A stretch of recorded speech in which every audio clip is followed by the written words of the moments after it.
Babangon sa makabayang serbisyo publiko. Ugnayan ng Radyo Pilipinas World Service sa iba't ibang embahada ng Pilipinas upang maghatid ng impormasyon at kaalaman sa mga kalagayan ng ating mga kapwa Pinoy na naninirahan at nagtatrabaho sa iba't ibang panig ng mundo. Babangon sa makabayang serbisyo publiko para sa isang makabayang serbisyo publiko para sa overseas Filipino workers. Babangon sa makabayang serbisyo publiko kasama si Ray Sampang dito sa Radyo Pilipinas World Service.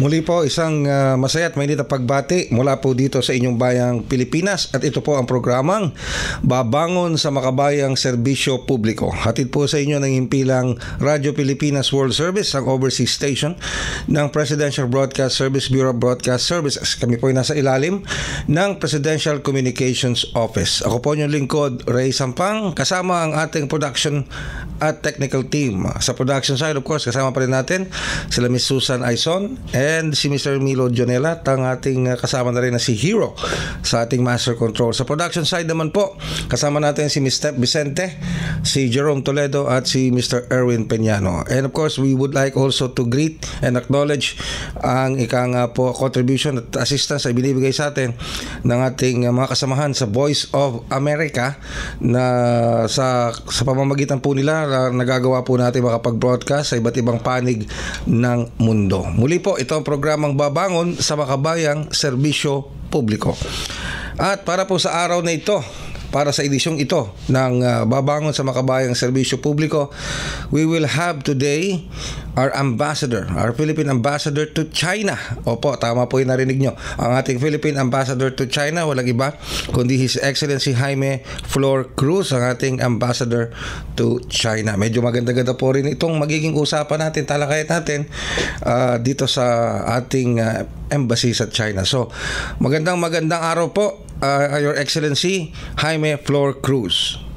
Magandang umaga, magandang araw po sa inyo. Thank you very much po, Ambassador Flor Cruz, for indulging us in this program. Thank you very much, sir. So I would like to first start with the question na how would you describe the relationship between the Philippine Embassy and the host country, especially talking about China, Ambassador? We have a very cordial and professional relations with our host country, the government of the People's Republic of China, and the Filipino community here, our citizens, and the Chinese people are coexisting very well because we share historic bonds and friendship among our peoples, our two peoples, and we are happy that our Filipinos in China are coping very well, are having very productive and good, stable lives here in China. That's good to hear. Ano po, Ambassador? Pero how long have we maintained our relationship, especially our diplomatic relationship with China? Well, in fact, we are celebrating the 50th year of our bilateral relations. On June 9, 50 years ago, we signed our diplomatic relations with China. And so auspiciously, this year is our 50th anniversary. We are lining up a series of activities to celebrate this very good 50 years. And in fact, we are celebrating more than 50 years. We know that our two countries, our two peoples, have enjoyed good relations for centuries. So this is a good time for us to celebrate such good friendship. In fact, sa mga campaign natin po, we have lined up several activities, a concert or two, but we also have started a series on our website which we call Made It in China. Hindi po made in China, but made it in China. And the whole purpose is to profile our Filipinos in China, which includes, of course, Hong Kong and Macau, who are doing well in their respective spheres and careers. For example, they may be business people, entrepreneurs, musicians, teachers, all from various sectors who are doing ordinary Filipinos doing extraordinary deeds and succeeding and contributing to their local communities in China. So we're very proud of them. And we already have started this series of profiles of Filipinos. And we welcome our viewers and listeners to check out our website, our official website of the Philippine Embassy, so they can find out the host of Filipinos that we have profiled and will continue to profile in the next few months. So, may I ask also, Ambassador, ilang jurisdiction o ilang consulates ang nasa ilalim po ng ating embahada? Opo, meron tayong consulate general sa Beijing, sa Chongqing, Shanghai, Guangzhou, Xiamen, sa mainland China, plus Hong Kong at Macau. So, yun po ang ating mga consulates dito na pinangangasiwaan. Pero meron po tayong jurisdiction sa Mongolia, Republic of Mongolia, at sa DPRK, Democratic People's Republic of Korea or North Korea. All right. So, okay. So, having said that, Ambassador, based on our embassy's data, ilang mga Pilipino ang living and working sa lahat po na nasasakupan? Marami po. Siyempre, alam naman natin, marami sa Hong Kong at Macau. Sa mainland China po, marami din. Ang ginagawa po ng mga kababayan dito ay sa iba-ibang larangan ng kabuhayan dito, at ito po ay nasi-symbolize ito nung ating mga istorya na ginawa ng ating mga ninuno. Halimbawa po sa Dezhou sa Shandong province, meron po tayong Sultan of Sulu tomb. Kasi po itong Sultan of Sulu 600 years ago, he made a historic visit to China, and on his way back home, he was deceased. He fell ill and he died, and he was buried in Shandong. Nabisita ko po yon many years ago, at yun po ang ating simbolo ng matagalan nating exchanges and friendship with China. Isa pa pong simbolo natin ay yung napaka-taas na monumento ni Rizal, ang ating national hero, na nakatayo sa Jinjiang City sa Southern Fujian Province. Ito po ay saludo sa kagitingan ng ating national hero, Jose Rizal. So both structures are enduring testaments or symbols of centuries of exchanges between our two countries. Okay, so they also recognize, the Chinese people also recognize some of our historical figures dyan po sa China. Yes. Ambassador. Opo, they give us that much of acknowledgement and importance. Okay. Well, having said that, Ambassador, how does the Chinese people react or take in itong issue sa West Philippine Sea? Alam naman po natin na our government, or especially our Philippine Coast Guard and the Chinese Coast Guard, are most of the time having interactions dyan sa West Philippine Sea at sa claims ng China sa West Philippine Sea. How are the people of China seeing this and reacting to this? As I said po, we have cordial relations with our host country and our host peoples. We have not received any report of members of the Filipino community being maltreated or untreated well as a result of detentions. As you know, apart from mainland China, we have special administrative regions of Hong Kong and Macau in our jurisdiction. And so we host significant number of Filipinos. And our embassies and our consulates are doing our best to ensure that our citizens in China are well taken care of. We have a program, we have a process in place to help any of our kababayans who may need any assistance, because that's part of our foreign ministry's mandate, which is to take care not just of our political or trade relations, but also to ensure that we take care of our citizens in our jurisdictions. Dito po sa mainland China, marami tayong mga kababayan, may mga artists, may doctors, may students, may educators, meron po tayong missionaries and tourists. So they are all valued members of their respective communities, professionals, and they're highly respected. Meron po tayong magandang image dito. Ang mga Pilipino ay matatalino, talented tayo, at magaling makisama. So, yun po ang ating image dito na pinapangalagaan. Ang image ng Filipino na highly regarded by our Chinese hosts. Wow, that's nice to hear. Ano po, despite the well, of course, despite the happenings or incidents sa West Philippine Sea, yung pakikitungo naman people to people walang problema at may high regard pa sila sa mga kababayan natin dyan. At pinipursue din natin po yung mga practical or pragmatic issues natin. Halimbawa po trade. We are China remains one of our top trading partners.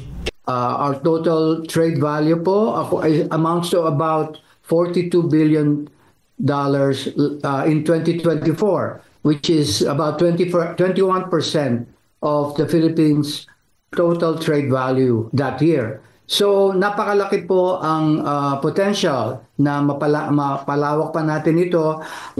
Recently po we had a big breakthrough. Napapasok na po natin ang durian, or the king of fruits. At most recently po nakapasok na rin yung frozen durian. So malaking bagay po ito sa mga fruit growers sa ating bansa na umaasa sa trade na ginagawa natin sa China. Ang problema po natin, we don't have enough supply. Kasi napakalaki po ng market dito. Some people estimate $4 billion ang total market sa durian lang, no? So, kung makakapag-produce pa po tayo, mas marami po tayong maipagbibili dito sa China. And there's a big range po of goods and services that we can exchange with China. Alright. Okay. So, pagdating po dyan sa trade agreements, masasabi na talagang isa ang China, if not number one, trading partner ng Pilipinas. Opo. At ang focus po natin, along with the top 4 priorities that President Marcos outlined a few years ago, ang focus po natin yung 4 priorities: infrastructure, agriculture, people to people, at saka infrastructure and energy, meaning renewable energy specifically. So dito po marami na ako nabisitang mga Chinese factories who are doing very well. World class po ang kanilang renewable energy industries, including yung mga batteries, storage systems. Yun po sana ang gusto nating maidala in terms of technology and even investment. Kasi kailangan po natin ang cheap source of energy. Isa sa mahirap na problema natin is the high cost of energy. At dito po meron tayong potential na ma-attract yung investment and technology sa atin. Sana ma-i-push natin ito. Okay. All right. Having said that, what are the common problems, Ambassador Flor Cruz, na nai-encounter ng ating kapwa Pilipino who's living and working in China? Well, siyempre po, gaya ng ibang bansa, kailangan ng mga Pilipino na mag-adapt sa local culture, even sa Beijing, halimbawa, the weather is different, food may be different. So lahat po yon dinadaanan nating mga Pilipino sa China, the same way that we go through sa ang mga Pilipino sa Europe and all that. So ang isang isang proseso na dinadaanan ng ating mga kababayan dito. Ngayon, ang isa pang issue na gusto ko ring ilathala natin ay yung na kailangan ng mga Pilipino na properly documented sila dito sa mainland China, sa Hong Kong, sa Macau, at yun din po ang issue sa Mongolia halimbawa na ating pinangangasiwaan. Sa Mongolia po kasi visa free na ang Mongolia sa mga Filipino. So ang payo po natin sa mga Pilipino na maybe nag-aambisyon na pumunta sa Mongolia o makakita ng trabaho sa Mongolia, to make sure po na dumaan sa ating gobyerno, sa ating ahensya na in charge sa mga trabaho overseas. Kasi po, kung hindi sila dadaan doon, baka magka-problema sila sa kanilang mga work permit.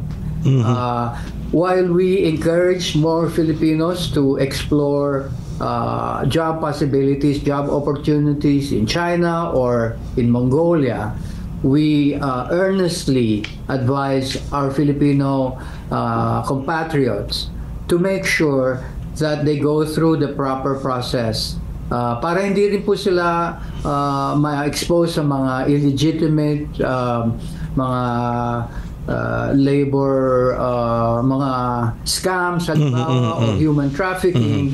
So yun po ang ating payo sa ating mga kababayan. So the embassy will provide any appropriate assistance whenever and wherever our nationals encounter problems, and particularly in Hong Kong and Macau. And so we encourage them, our kababayan, to go through the Department of Migrant Workers for the proper assistance before they leave. Okay, and those assistance may be in the form of legal assistance, certification of documents, and maybe some cases of repatriation, Ambassador? Yes, such assistance is always available, but also orientation po. Before they leave, we hope that the assistance will include orientation for our kababayan, so that even before they leave, they are aware of what they're getting into across the board. Okay, all right. Now, 2025 midterm elections is just around the corner. Malapit na po yung 2025 midterm elections dito sa Pilipinas. And I know, nagsasagawa na rin tayo ng overseas voting. Sa China po, tayo ba ay ballot system pa rin or online voting na? Ballot system pa rin po tayo sa mainland China. Instead of online voting. Sa Mongolia po, ginagamit na natin yung online voting. Pero sa mainland China, sa jurisdiction namin dito, matagal na po kami naghahanda for first yung overseas China registration, overseas voting registration.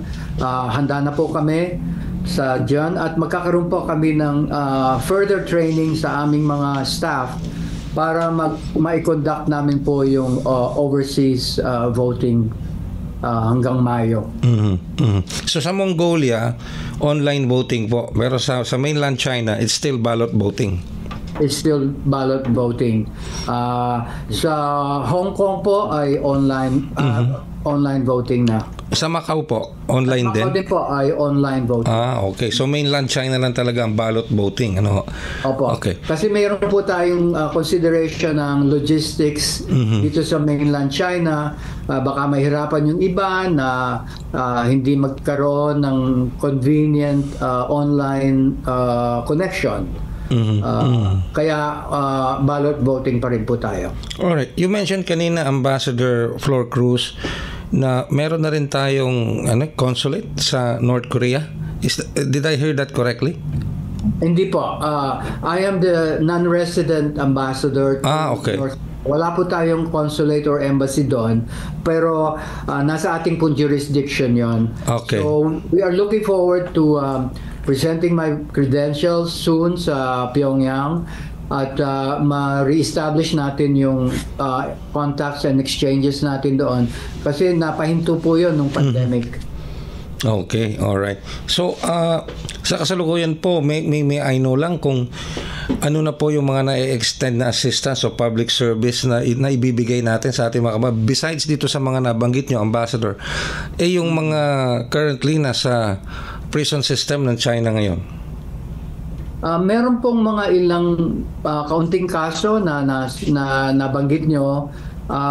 Ito po ay ating tinututukan. Meron po tayong staff na specifically tasked in charge of helping our kababayan, our mga Filipino nationals who are in such situation. Because there are fewer Filipinos in mainland China than in the special administrative regions of Hong Kong and Macau. We do not have a huge number of such cases in comparison. So the assistance that we provide our citizens in the mainland tends to focus on travel documents of Filipinos. Some of them encounter like immigration related problems. Some of them may have lost their passport or their passports expired while in China. Others have no passports at all. So we issue the necessary travel documents as soon as we can order in order to facilitate yung pag-repatriate nila sa Pilipinas. So yun po lahat ay natututukan natin. Meron po tayong pondo, meron tayong dedicated staff to do just that. All right. When we say funds, ito po yung funds para sa assistance to nationals? That's correct po. Meron tayong tinatawag na Assistance to Nationals, ATN, at meron pong na appropriate funds for that. Pero meron ba tayong migrant workers officer po sa ating embassy? Sa mainland China po wala. Wala pa. Sa Hong Kong meron po. Sa Macau meron po. Pero sa mainland China wala. Ayun, okay. Sa mainland China wala, pero sa Hong Kong and Macau meron.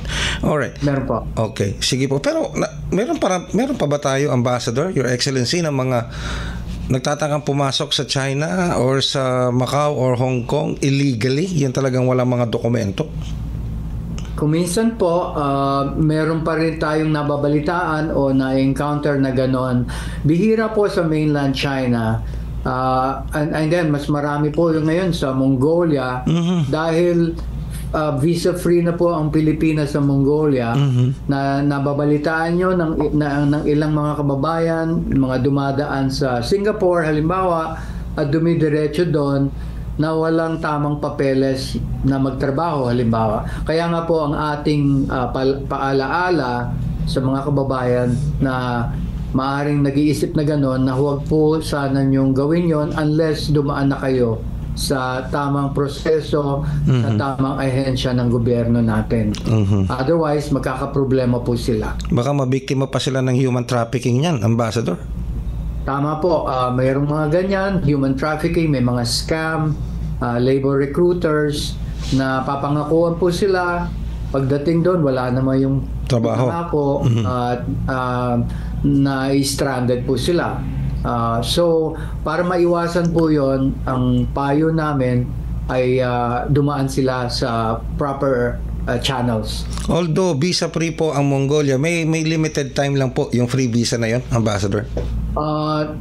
Opo, may limited, I think, 21 araw ang kanilang valid stay visa entry. Pero huwag po sana silang umasa na Yes. ganun kadali magstay doon at makapagtrabaho doon. Yun, okay. Alright. Well, gusto ko man pahabain ito, Your Excellency, Ambassador Flor Cruz, but we're running out of material time. Siguro po, ano po ba yung mas mahalaga pang mga impormasyon o announcement na nais po ninyong iparating sa ating mga kababayan dyan sa China, maging dito sa Pilipinas at sa iba't ibang dako ng mundo? Go ahead po, Ambassador Flor Cruz. Ang aking pong masasabi ay masaya tayo na nakikita natin maraming Pilipino sa China, including Hong Kong at Macau, na nagkakaroon ng magandang buhay at pag-asa sa kani-kaniyang trabaho at lugar dito sa China. Ang payo po natin, sumunod tayo sa local laws and regulations.